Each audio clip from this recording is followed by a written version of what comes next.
आप सभी का हार्दिक अभिनंदन, स्वागत है संस्कार एकेडमी पीपला के यूट्यूब चैनल पर। मैं आपका दोस्त चरण सिंह तोमर। मित्रों, आज की जो दिन है वो हमारे लिए बहुत ज़्यादा महत्वपूर्ण है, हिंदुओं के लिए बहुत ज़्यादा महत्वपूर्ण है, क्योंकि आज की तिथि जो है वो है चैत्र पूर्णिमा। और चैत्र पूर्णिमा के दिन प्रति वर्ष जो हमारी हनुमान जयंती है वो मनाई जाती है। तो सभी देशवासियों को, सभी प्रदेशवासियों को आज की हनुमान जयंती की हार्दिक शुभकामनाएं।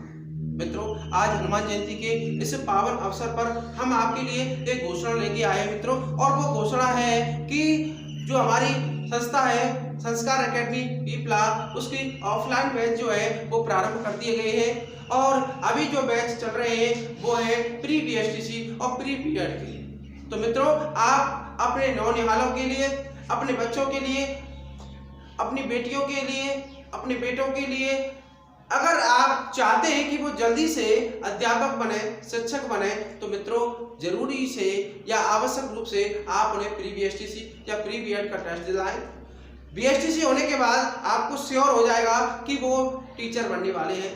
तो मित्रों, जल्दी से टीचर बनाने के लिए आपको प्री बीएसटीसी कराना जरूरी है, और उसकी तैयारी जो है वो आपको संस्कार में मिलेगी। मित्रों, तो प्री बीएसटीसी के बैच जो है वो प्रारंभ हो चुके हैं, इसलिए आप बिना किसी देरी किए अपने बच्चों को, मित्रों अपने बेटियों को, अपने बेटों को यहाँ भेजिए और ज्वाइन कराइए संस्कार एकेडमी।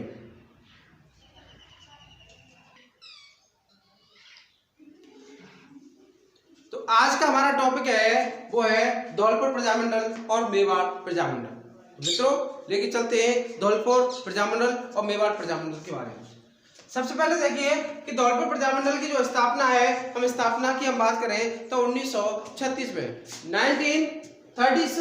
1936 ईस्वी में धौलपुर प्रजामंडल की स्थापना की गई।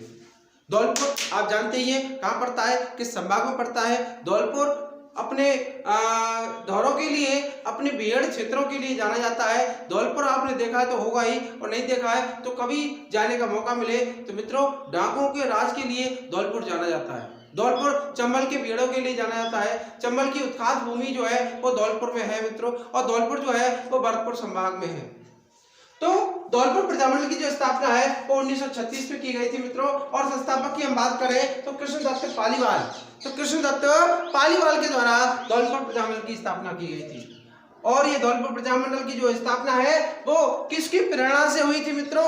वो है मित्रों आगे आर्य समाज के श्रद्धानंद सरस्वती। तो आर्य समाज के जो श्रद्धानंद सरस्वती जो थे, उनकी प्रेरणा से धौलपुर प्रजामंडल की स्थापना की गई थी। धौलपुर प्रजामंडल में एक क्या होता है, तसीमो कांड होता है। और तसीमो कांड जो है मित्रों इतिहास की दृष्टि से, परीक्षाओं की दृष्टि से बहुत ज्यादा महत्वपूर्ण है। यहाँ तक पूछा जाता है कि तसीमो कांड कब हुआ था और इसमें कौन कौन शहीद हुए थे। तो मित्रों ये तसीमो कांड जो है, तसीमो हत्याकांड जो है वो 12 नवंबर को हुआ था 1946 में। 12 नवंबर 1946 को तसीमो कांड हुआ, हत्याकांड। और इसमें पंचम सिंह और छतर सिंह, कौन कौन, पंचम सिंह और छतर सिंह नामक दो युवक जो हैं वो शहीद हुए थे मित्रों। तो तसीमो कांड कहाँ पे? धौलपुर प्रजामंडल में। धौलपुर प्रजामंडल की स्थापना 1936 में किसके द्वारा? कृष्णदत्त पालीवाल के द्वारा की गई थी मित्रों। और कृष्णदत्त पालीवाल को ये प्रेरणा जो है वो श्रद्धानंद सरस्वती के द्वारा प्रदान की गई। अब बात करते हैं मेवाड़ प्रजामंडल की। तो मेवाड़ प्रजामंडल, जैसा कि आपको मैंने पहले मेवाड़ रियासत कराई थी, तो सबसे बड़ी रियासत है किसके हिसाब से? सबसे प्राचीन रियासत है हम देखा जाए तो कौन सी? मेवाड़ रियासत। तो देखिए अगर स्थापना की हम बात करें तो 24 अप्रैल 1938 ईस्वी को, 24 अप्रैल 1938 ईस्वी को क्या होता है, मेवाड़ प्रजामंडल की स्थापना होती है। और इसके संस्थापक की हम बात करें तो संस्थापक कौन है मित्रों? वो है, देखिए संस्थापक में हम बात करें तो कोई एक व्यक्ति नहीं बल्कि कुछ व्यक्तियों के द्वारा सहयोग के माध्यम से मेवाड़ प्रजामंडल की स्थापना होती है। तो इनमें सबसे मुख्य भूमिका जो रही वो थी बलवंत सिंह मेहता की, भूरेलाल बया की और माणिकलाल वर्मा की। तो 3 व्यक्ति जो है इनकी मुख्य भूमिका रही थी मेवाड़ प्रजामंडल को बनाने में। मेवाड़ प्रजामंडल की स्थापना में इन 3 लोगों ने अपनी अहम भूमिका निभाई मित्रों। उसके बाद में जो बलवंत सिंह मेहता जो थे इनको अध्यक्ष बनाया गया, किसका? मेवाड़ प्रजामंडल का। तो मेवाड़ प्रजामंडल का अध्यक्ष जो है वो बलवंत सिंह मेहता को बनाया गया। उसके बाद उपाध्यक्ष जो है वो भूरेलाल बया को बनाया गया। भूरेलाल बया को इसका मेवाड़ प्रजामंडल का क्या बनाया गया, उपाध्यक्ष बनाया गया। उसके बाद में हम बात कर रहे हैं माणिकलाल वर्मा की, तो माणिकलाल वर्मा को मित्रों क्या बनाया गया, महामंत्री। तो महामंत्री के पद पर माणिकलाल वर्मा को शोभित किया गया। उसके बाद हम बात करते हैं कि मेवाड़ का जो महाराणा था, मेवाड़ का जो महाराणा था उसने प्रजामंडल पर क्या लगा दी, रोक लगा दी। और मित्रों जब प्रजामंडल पर रोक लगा दी तो माणिकलाल वर्मा ने यह प्रजामंडल जो है वो अजमेर से चलाया, अजमेर से जारी रखा। कौन सा, मेवाड़ प्रजामंडल। तो मेवाड़ प्रजामंडल की जो गतिविधियां थी वो अब कहां से, माणिकलाल वर्मा के द्वारा अजमेर से प्रारंभ कर दी गई। और मित्रों पहला अधिवेशन होता है 1941 में। तो मेवाड़ प्रजामंडल का जो प्रथम अधिवेशन होता है वो कब होता है, 1941 में। और कहाँ होता है, उदयपुर में होता है। और इसके अध्यक्ष जो है वो माणिकलाल वर्मा को बनाया गया। तो पहला अधिवेशन किसका, प्रथम अधिवेशन किसका, मेवाड़ प्रजामंडल का प्रथम अधिवेशन कहाँ पर हुआ, 1941 में उदयपुर में हुआ मित्रों। और इसके अध्यक्ष बनाए गए कौन, माणिकलाल वर्मा। उसके बाद हम जानते हैं कि रमेश चंद्र जो है, रमेश चंद्र व्यास को मेवाड़ प्रजामंडल के प्रथम सत्याग्रही। ये प्रश्न जो है वो कई बार पूछ लिया गया है, मेवाड़ प्रजामंडल के प्रथम सत्याग्रही कौन है, तो वो है रमेश चंद्र व्यास। बात कर रहे हैं प्रथम अधिवेशन 1941 का जो प्रथम अधिवेशन हुआ था उसमें जेबी कृपलानी और विजय लक्ष्मी पंडित, जेबी कृपलानी और विजय लक्ष्मी पंडित दोनों ने भाग लिया था मित्रों। और विजय लक्ष्मी पंडित के बारे में तो आप जानते ही होंगे, क्योंकि जो संयुक्त राष्ट्र महासभा जो होती है, जो अंतरराष्ट्रीय लेवल की जो संस्था है संयुक्त राष्ट्र महासभा, उस महासभा की प्रथम महिला अध्यक्ष जो है वो बनाई गई थी, कौन, विजय लक्ष्मी पंडित। तो विजय लक्ष्मी पंडित और जेबी कृपलानी के बारे में आपने सुना तो होगा ही, क्योंकि जेबी कृपलानी को झंडा समिति का अध्यक्ष बनाया गया। तो झंडा समिति जो थी उसका अध्यक्ष बनाया गया था। संविधान की प्रारूप समिति का अध्यक्ष डॉक्टर भीमराव अम्बेडकर को बनाया गया था। स्थायी समिति का अध्यक्ष डॉक्टर राजेंद्र प्रसाद को बनाया गया था। तो जेबी कृपलानी को मित्रों झंडा समिति जो है उसका अध्यक्ष बनाया गया। तो जेबी कृपलानी ने और विजय लक्ष्मी पंडित ने क्या लिया, इस अधिवेशन में 1941 मेवाड़ प्रजामंडल के प्रथम अधिवेशन 1941 के अधिवेशन में इन्होंने भाग लिया। उसके बाद भारत छोड़ो आंदोलन के दौरान, भारत छोड़ो आंदोलन कब होता है मित्रों, 1942 में। भारत छोड़ो आंदोलन गांधी जी का वो अहम आंदोलन था 1942 में। और गांधी जी ने इस आंदोलन के द्वारा सभी लोगों को संदेश दिया था कि डू एंड डाई, करो या मरो। क्योंकि गांधी जी अहिंसा के पुजारी थे, गांधी जी हिंसा नहीं चाहते थे, फिर भी लास्ट में तंग आकर के, अंग्रेजों से तंग आकर के गांधी जी ने भारत छोड़ो आंदोलन चलाया। और इस आंदोलन में गांधी जी ने सभी देशवासियों को, सभी सत्याग्रहियों को, सभी दलों के नेताओं को ये संदेश दिया कि डू एंड डाई, करो या मरो। लास्ट में ये निर्देश दे दिया कि आपको या तो करो या मरो। तो भारत छोड़ो आंदोलन के दौरान नारायणी देवी और भगवती देवी बिश्नोई ये मुख्य महिलाएं थी मित्रों। कौन, नारायणी देवी और भगवती देवी बिश्नोई ये कहाँ गई, जेल गई। तो भारत छोड़ो आंदोलन के दौरान नारायणी देवी और भगवती देवी बिश्नोई जो है उनको कैद कर लिया गया और अंग्रेजों ने इन्हें जेल में डाल दिया। उसके बाद भूरेलाल बया, और भूरेलाल बया को आप जानते ही हैं, ये कौन थे, ये उपाध्यक्ष थे कहाँ के, मेवाड़ प्रजामंडल। तो मेवाड़ प्रजामंडल के उपाध्यक्ष भूरेलाल बया को मित्रों कहाँ पर, सराड़ा के किले में, सराड़ा का जो किला है उस किले में नजरबंद करके कैद कर दिया। किसके द्वारा, अंग्रेजों के द्वारा। सराड़ा आप जानते ही हैं, सराड़ा का किला जो है उसे मेवाड़ का काला पानी कहा जाता है। वैसे आप जानते हैं भारत का काला पानी जो है, काला पानी की जो सजा है वो दी जाती थी। और आप जानते ही हैं कि जो अंतिम मुगल बादशाह जो है बहादुर शाह जफर, जब 1857 की क्रांति हुई थी तो बहादुर शाह जफर और उनकी बेगम जीनत महल जो है उन दोनों को काला पानी, और ये काला पानी के जो है वो रंगून बर्मा की जेल में उनको भेज दिया गया था। तो मेवाड़ का काला पानी किसे कहते हैं मित्रों, सराड़ा के किले को मेवाड़ का काला पानी कहा जाता है। उसके बाद हम बात करते हैं 1946 1940 की। तो 1940 में अखिल भारतीय देशी राज्य लोक परिषद, और इसके बारे में मैंने आपको बहुत सारी बातें पहले वीडियो में बता चुका हूँ। अखिल भारतीय देशी राज्य लोक परिषद की स्थापना की बातें मैंने आपको पिछली वीडियो में आपको बहुत अच्छी तरह से बहुत डीपली मैंने आपको पढ़ाया। और मित्रों क्या होता है 1940 में अखिल भारतीय देशी राज्य लोक परिषद का 7वां अधिवेशन होता है। अखिल भारतीय देशी राज्य लोक परिषद का 7वां अधिवेशन 1946 में कहां पर होता है? उदयपुर में होता है मित्रों। और उदयपुर में कहां पर? सलेटिया मैदान में। उदयपुर में भी सलेटिया मैदान में जो है वो इसका अधिवेशन होता है। और इसमें शेख अब्दुल्ला, इसमें कौन कौन? शेख अब्दुल्ला, जो मैंने आपको बताया था कि शेख अब्दुल्ला जो है वो राष्ट्रीय स्तर के जो नेता हैं शेख अब्दुल्ला। और आप जानते हैं कि भारत के प्रथम प्रधानमंत्री पंडित जवाहरलाल नेहरू जो बाद में प्रधानमंत्री बनेंगे मित्रों, यहाँ भी नेता ही हैं। तो पंडित जवाहरलाल नेहरू ने और राष्ट्रीय स्तर के नेता शेख अब्दुल्ला ने इस अधिवेशन में भाग लिया था। कौन से अधिवेशन में भाग लिया था? 1946 के अखिल भारतीय देशी राज्य लोक परिषद के 1940 के अधिवेशन में भाग लिया था। किसने लिया था? शेख अब्दुल्ला ने और पंडित जवाहरलाल नेहरू ने। उसके बाद मित्रों हमने देखा ही था कि माणिकलाल वर्मा जो है वो माणिकलाल वर्मा की अहम भूमिका रही है मेवाड़ प्रजामंडल में, क्योंकि आपको पता ही है मेवाड़ प्रजामंडल पर जब अंग्रेजों के द्वारा सरकार के द्वारा, या हम बात करें कि मेवाड़ के महाराणा, क्यों मेवाड़ का महाराणा जो है वो अंग्रेजों के दबाव में था, इसलिए मेवाड़ के महाराणा के द्वारा मेवाड़ प्रजामंडल पर रोक लगा दी गई। और रोक लगा दी गई तो माणिकलाल वर्मा ने मेवाड़ प्रजामंडल की जो है अहम भूमिका निभाई। क्योंकि अजमेर से मेवाड़ प्रजामंडल को जारी रखा और वहीं से अपनी गतिविधियां जारी रखी। तो मित्रों ये कौन? माणिकलाल वर्मा।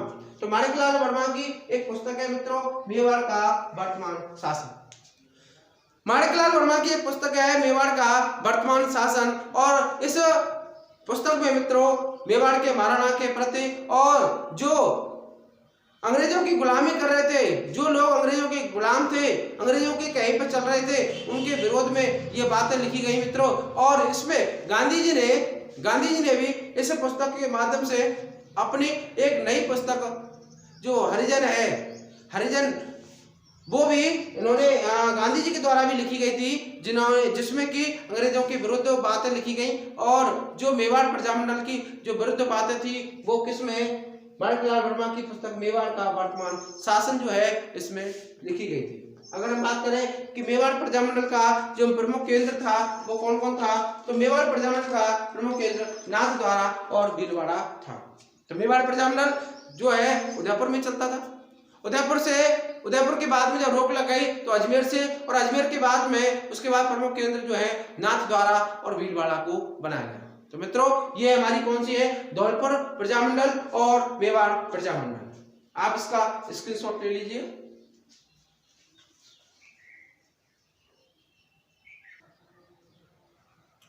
हाँ, तो आपने स्क्रीनशॉट ले लिया।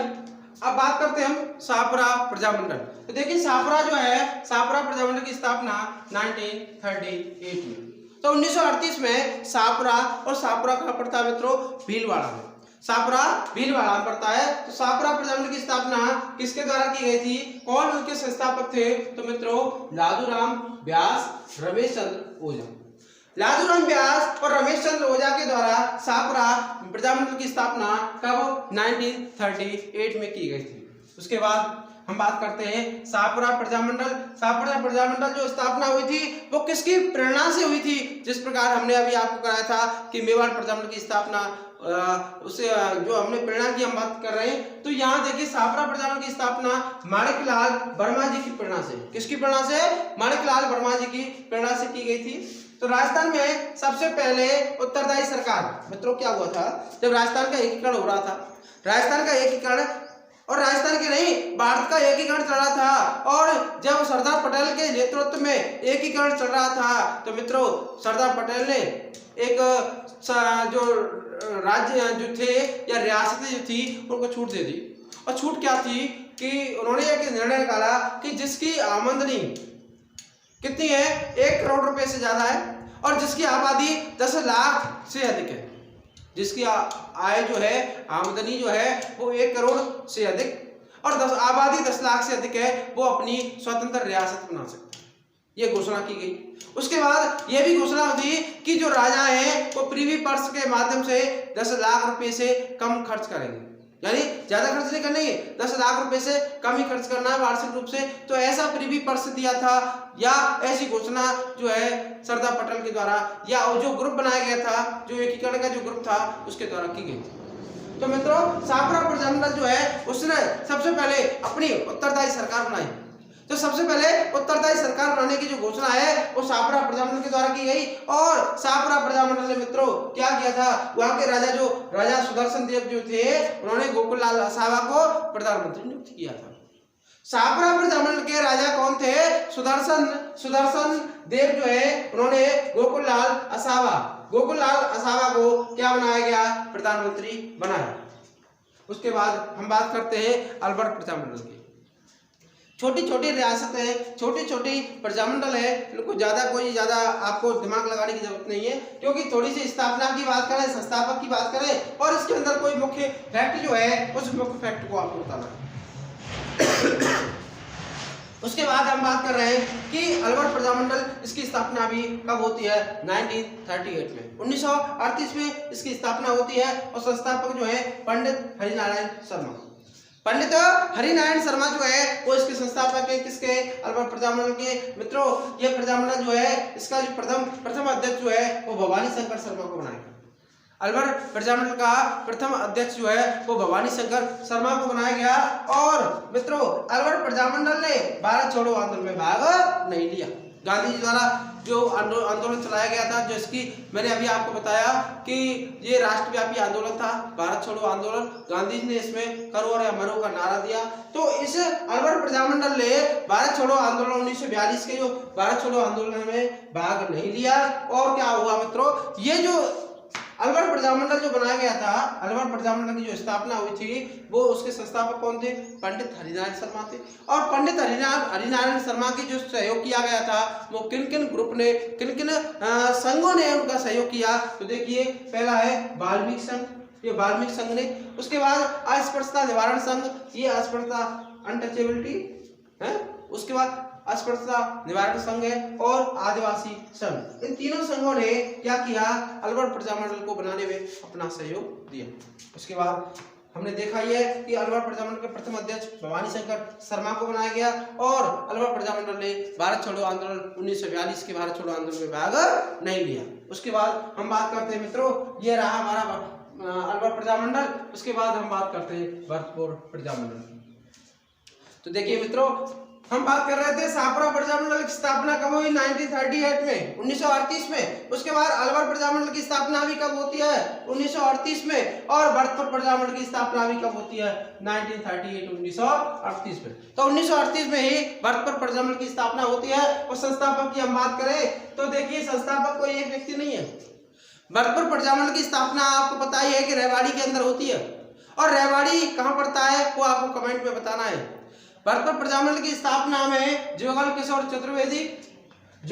चतुर्वेदी जिसको आप सभी जानते ही हैं, इन्हें क्या कहते हैं, इन्हें राजस्थान का जवाहरलाल नेहरू कहते हैं। अगर देखा जाए तो ये दिखने में बिल्कुल पंडित जवाहरलाल नेहरू जैसे थे।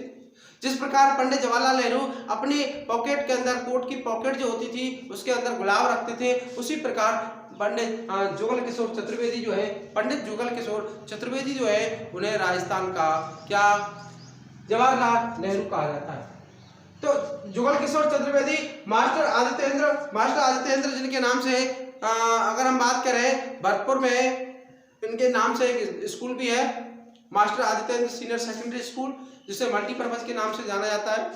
तो मास्टर आदित्येंद्र, उसके बाद गोपीलाल यादव ये जो थे उन्हें भरतपुर प्रजामंडल का अध्यक्ष बनाया गया था। गोपीलाल यादव को भरतपुर प्रजामंडल का क्या बनाया गया, अध्यक्ष बनाया गया। उसके बाद किशनलाल जोशी, कौन, किशनलाल जोशी। तो पंडित जुगल किशोर चतुर्वेदी, मास्टर आदित्येंद्र, गोपीलाल यादव और किशनलाल जोशी, इन 4 व्यक्तियों के द्वारा किसकी, भरतपुर प्रजामंडल की स्थापना हो गई मित्रों। और कहां पे हुई थी भरतपुर प्रजामंडल की स्थापना, कहां पे हुई थी, रेवाड़ी में हुई थी। रेवाड़ी कहां पड़ता है, हरियाणा में पड़ता है। प्रजामंडल का समाचार पत्र, मित्रों जो भरतपुर प्रजामंडल है उसके द्वारा एक समाचार पत्र निकाला जाता था और इसके प्रजामंडल की सारी सूचनाएं किसमें, उस समाचार पत्र में प्रकाशित की जाती थी। उस समाचार पत्र का नाम था वैभव। तो ये वैभव नामक समाचार पत्र जो है वो भरतपुर प्रजामंडल के द्वारा निकाला जाता था। ये हमारी रही भरतपुर प्रजामंडल। उसके बाद हम बात कर रहे हैं करौली प्रजामंडल की। तो करौली प्रजामंडल की स्थापना भी कब होती है मित्रों, 1938 में। तो देखिए चारों कॉमन है। 1938 में ही सापरा प्रजामंडल की स्थापना, अलवर प्रजामंडल की स्थापना 1938 में, भरतपुर प्रजामंडल की स्थापना 1938 में और करौली प्रजामंडल की स्थापना 1938 में। तो करौली प्रजामंडल की स्थापना किसके द्वारा, त्रिलोकचंद माथुर, चिरंजी लाल शर्मा और कुंवर मदन सिंह के द्वारा इसकी स्थापना की गई। किसकी, करौली प्रजामंडल की स्थापना त्रिलोकचंद माथुर, चिरंजी लाल शर्मा, कुंवर मदन सिंह के द्वारा की जाती है मित्रों। और क्या होता है, कुंवर मदन सिंह ने क्या किया, 1927 में 1927 में किसान आंदोलन चलाया था। तो ये जो है कौन, कुंवर मदन सिंह जो है वो इतिहास में अपने किसान आंदोलन के लिए जाने जाते हैं और इन्होंने करौली प्रजामंडल की स्थापना में अपनी अहम भूमिका निभाई। तो मित्रों आज हमने ये काफी रियासतें और रियासतें यानी प्रजामंडल जो है वो आपको करवाए। आशा है कि आपको ये समझ में आए होंगे। आपको क्या करना है, आपको सबसे पहले हमारे संस्कार अकेडमी पीपला यूट्यूब चैनल को अगर सब्सक्राइब नहीं किया है तो जल्दी से सब्सक्राइब कीजिए। Press the bell icon, share the video, like the video, comment the video and join our Telegram channel. Thank you. धन्यवाद।